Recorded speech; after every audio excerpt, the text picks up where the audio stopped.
Friends, welcome to my Rakshitha channel. இப்போ நம்ம முருங்கைக்கீரை பொரியல் எப்படி செய்கிறதுங்கிறத பற்றி தான் பார்க்க போகிறோம். வாங்க, அதுக்கு தேவையான பொருள் என்னென்னு பார்க்கலாம். நான் இந்த அளவுக்கு முருங்கைக்கீரை உருவி எடுத்து வச்சுருக்கேன். ஒரு ஸ்பூன் கடலைப்பருப்பு, ஒரு 4 காஞ்ச மிளகாய் கிள்ளி வச்சுருக்கேன். அதோட கொஞ்சமாக தேங்காய் துருவி வச்சுருக்கேன். ஒரு இனுக்கு கருவேப்பிலை உருவி வச்சுருக்கேன். ஒரு வெங்காயம் கட் பண்ணி வச்சுருக்கேன். வாங்க, இப்போ எப்படி செய்கிறதுன்னு பார்க்கலாம். இப்போ நான் ஸ்டவ் பற்ற வச்சு ஒரு கடாய் வச்சுக்கிட்டேன். இப்போ நான் ஸ்டவ் பற்ற வச்சு ஒரு கடாய் வச்சுக்கிட்டேன். அதில் கொஞ்சமாக எண்ணெய் சேர்த்துக்கிட்டேன்.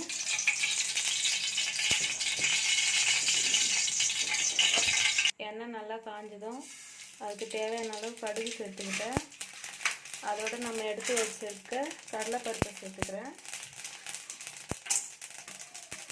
அதோடு எடுத்து கிள்ளி வச்சுருக்க காஞ்ச மிளகாய் சேர்த்துக்கலாம்.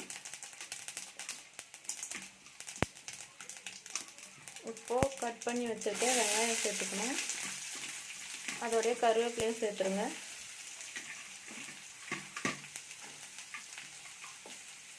இப்போ கீரைக்கு தேவையான அளவு சால்ட் சேர்த்துக்கோங்க. சேர்த்து நல்லா வதக்கிக்கலாம்.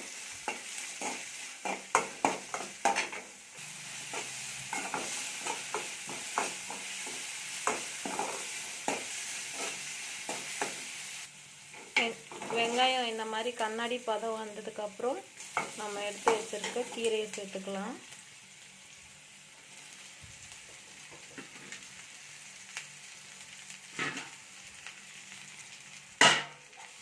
சேர்த்து நல்லா வதக்கிக்கலாம். இந்த அளவுக்கு நல்லா வதக்கி விடுங்க. கீரை ஒரு 3 நிமிஷம் நல்லா வேகட்டும். இப்போ பாருங்கள், கீரை 3 நிமிஷம் நல்லா வெந்துடுச்சு. இப்போது துருவி வச்சுருக்க தேங்காய் துருவல் சேர்த்துக்கலாம். சேர்த்துட்டு ஸ்டவ் ஆஃப் பண்ணிவிடுங்க. ஸ்டவ் ஆஃப் பண்ணிவிட்டு இப்படி கலந்து விடலாம். இங்கே பாருங்கள், நல்லா கலந்து விட்டுட்டேன். சூப்பராக கொஞ்ச நேரத்துலேயே நம்ம இந்த முருங்கைக்கீரை பொரியலை செஞ்சிடலாம்.